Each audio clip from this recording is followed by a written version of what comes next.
20th, 2024. Mental health is real. Seek help, end the stigma.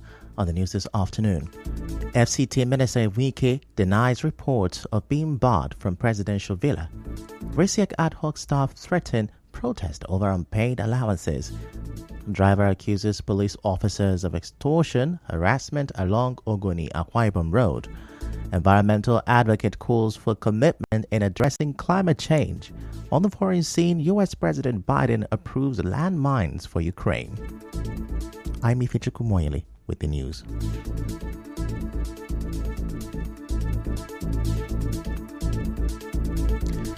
Now, Minister of the Federal Capital Territory, FCT, Nyesom Wike, has denied a report that he was barred from the Aso Rock presidential villa. An independent journalist, Jackson Ude, had in a post on his verified X handle alleged that the minister was barred from Aso Rock when the Indian Prime Minister Shri Narendra Modi visited President Bola Tinubu. The journalist claimed that the FCT minister was drunk when he received the Indian Prime Minister at the Nnamdi Azikiwe International Airport, Abuja, on Saturday. According to him, an anonymous security officer spoke to him from the presidential villa. But in a statement by his media aide, Lere Olayinka, the FCT minister denied this, saying that he received the Indian Prime Minister as directed by President Tinubu. The minister of the FCT, Nyesom Wike, on Tuesday did not appear before the Rivers State Judiciary Commission of Inquiry investigating the destruction of some local government secretariats in the state. This is as the commission concluded its sitting. The chairman of the commission, Justice I.R. Minakiri, in her closing remarks, said Tuesday's sitting was reserved for the former Rivers State governor, but he failed to appear or send a representative. Justice Minakiri also expressed dismay that some other invitees did not honor the Commission's invitation. She spoke further on the importance of the Commission's report.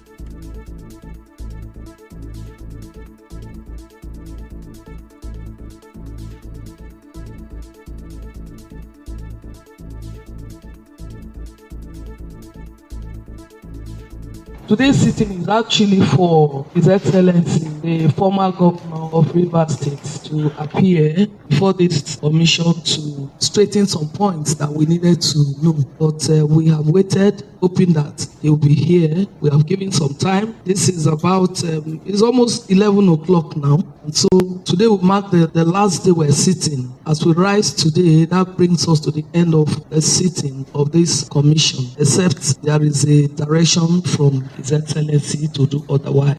Justice Minakiri also thanked those who have been attending the sittings since it was inaugurated.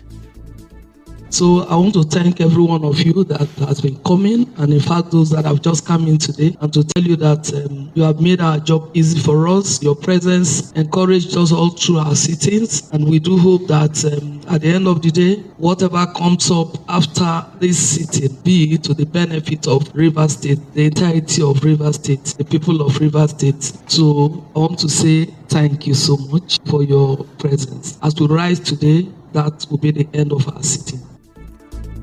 Moving on, over 100 ad hoc staff recruited by the Rivers State Independent Electoral Commission RISIEC to conduct the 5th October local government elections have threatened to stage a peaceful protest over non-payment of their allowances. Some of them told our correspondent that the planned protest has been delayed because they are expecting Governor Fubara to intervene. So since that time, we've not heard from RISIEC, no communication, no information. We've even gone to the office to see for the consent of the commissioner. We've been planning for a kind of protest, but because we love the governor, we didn't want the enemies of the state to, take advantage of this protest. But if nothing is done up to now, maybe to protest. Our effort to get to the people and the authorities involved have been proved about. Nobody is telling us anything. Now, no effort has been made by the government, by the state government, or by the bishop to pay. I'm from Gokana. Well, if we didn't get any payment from now, we have to just go for a peaceful protest to make our intentions clear to the public that we will not be paid for this long after the election, and also to inform the governor that this is what has been going on for this long. The aggrieved RISIEC ad hoc staff also explained what they went through during the recruitment process.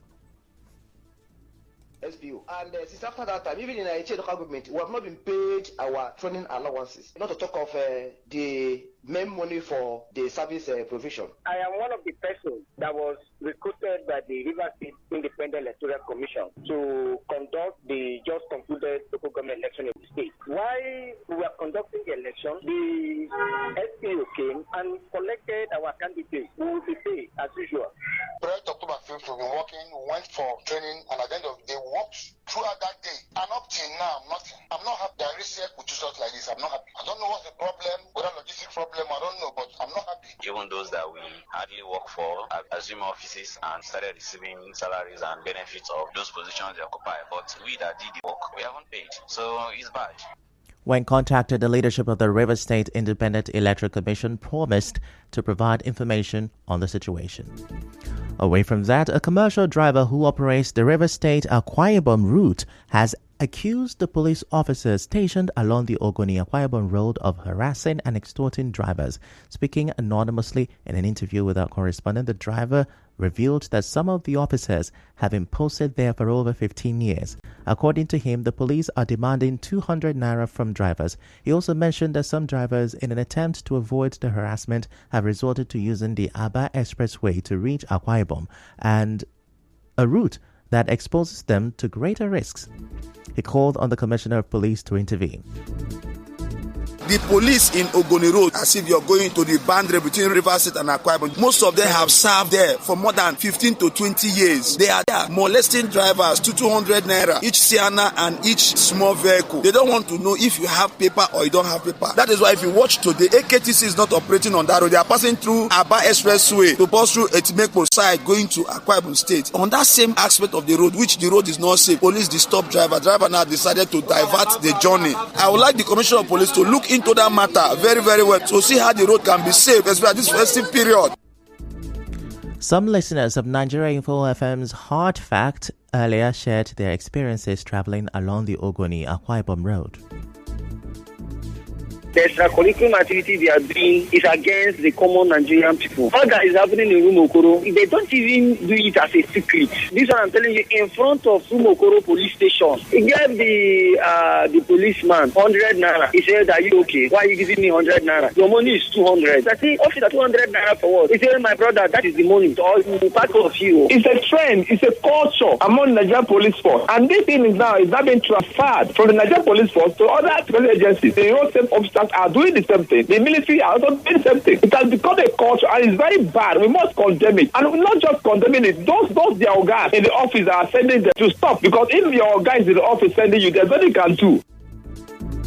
In another development, some commercial drivers have called for the rehabilitation of failed part of Rumokoro Road.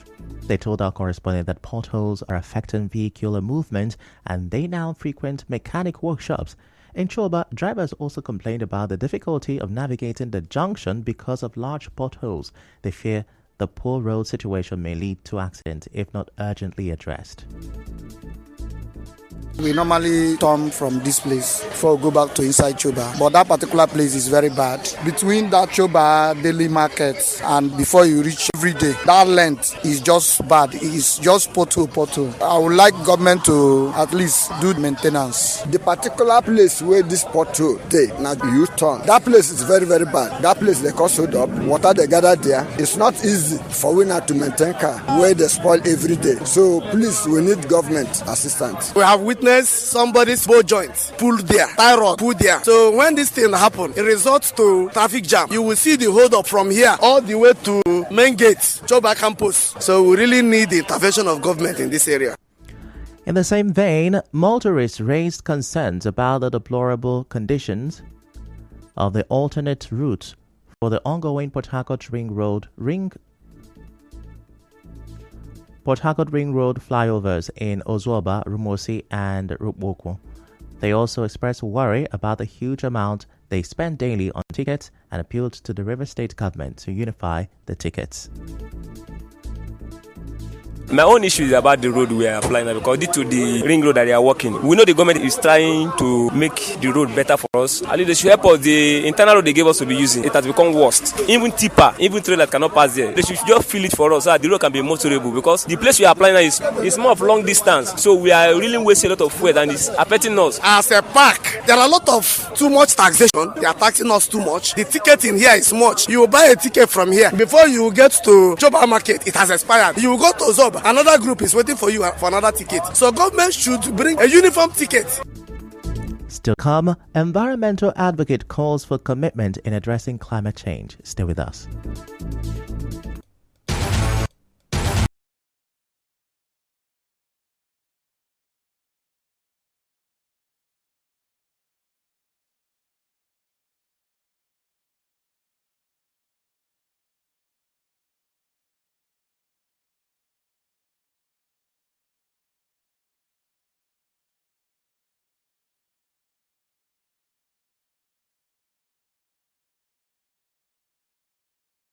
Back, an environmental advocate, Sylvester Okoduwa, has urged the federal government to demonstrate sincerity and commitment in addressing climate change.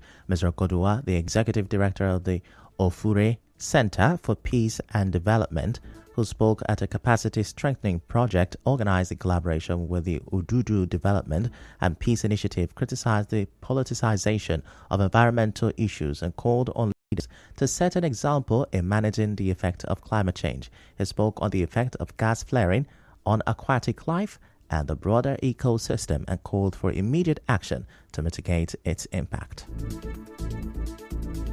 Federal government should be sincere. When there is a high level of insincerity, people are playing politics with a human life. People are playing politics with the environment. We cannot get it. So the government, who are the major actors, should be at the forefront, should show example for us to fight this fight. Example, tankers are allegedly to have involved in bunkering activity. Instead of them to recycle that product, they are setting fire on it. They are destroying the environment. Look at everywhere. What of the plastic? There's no law to regulate these activities. However, we should continue to advocate so that the environment will be a safer place.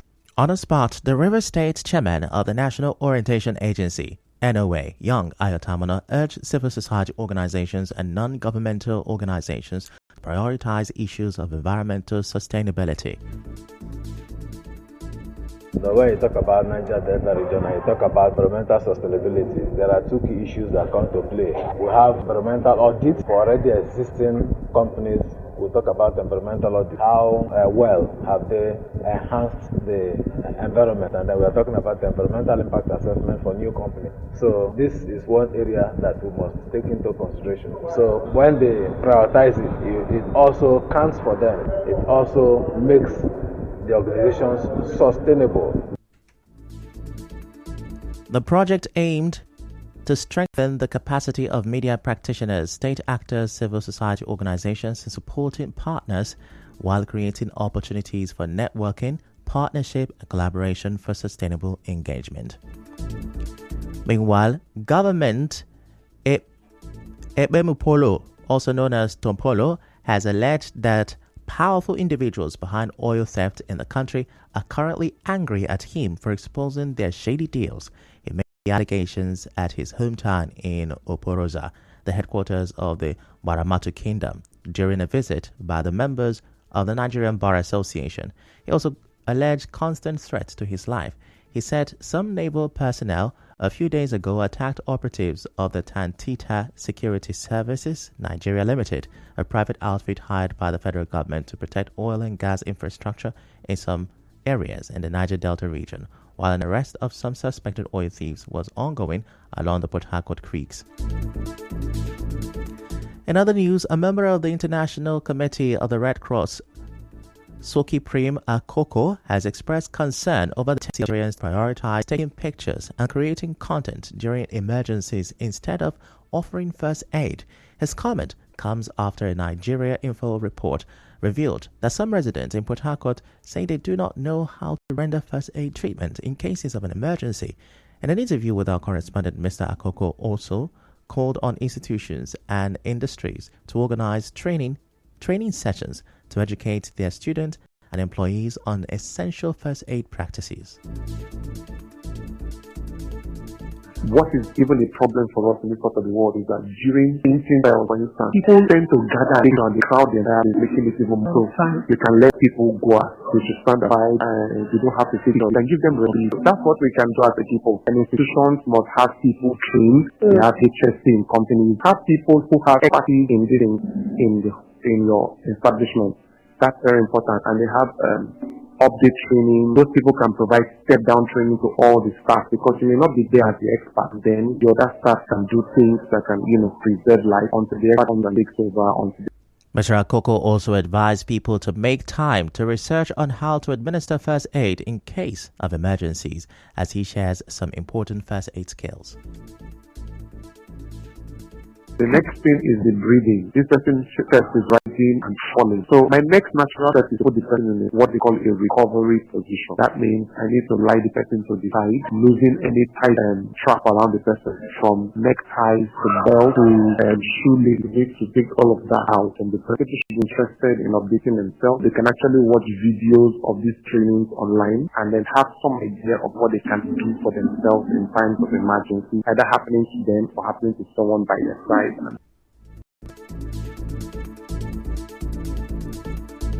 And now in business. CBN has warned the general public to be cautious of banks or the Apex Bank. The warning follows a surge in petitions from private individuals, law firms, government agencies, and private entities claiming that foreign currency funds sent to their accounts by foreign entities have not been credited. In a statement, the acting director of corporate communications, Hakama Sidi Ali, said these claims are often accompanied by fake documents such as SWIFT MT103 and SWIFT acknowledgement ACK. In sports, Inter Milan captain Lautaro has moved level with Diego Maradona and the all-time Argentina scoring chart in a 1-0 World Cup qualifying win over Peru in Buenos Aires. From around the world. Staff have threatened to protest over unpaid allowances. A driver has accused some police officers of extortion and addressing climate change. And on the foreign scene, you heard U.S. President Biden has agreed to give Ukraine anti-personnel landmines. The news was edited by Martha Okere.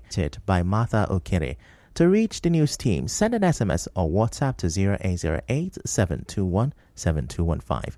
I'm Ifechukwu Moyele. Many thanks for listening.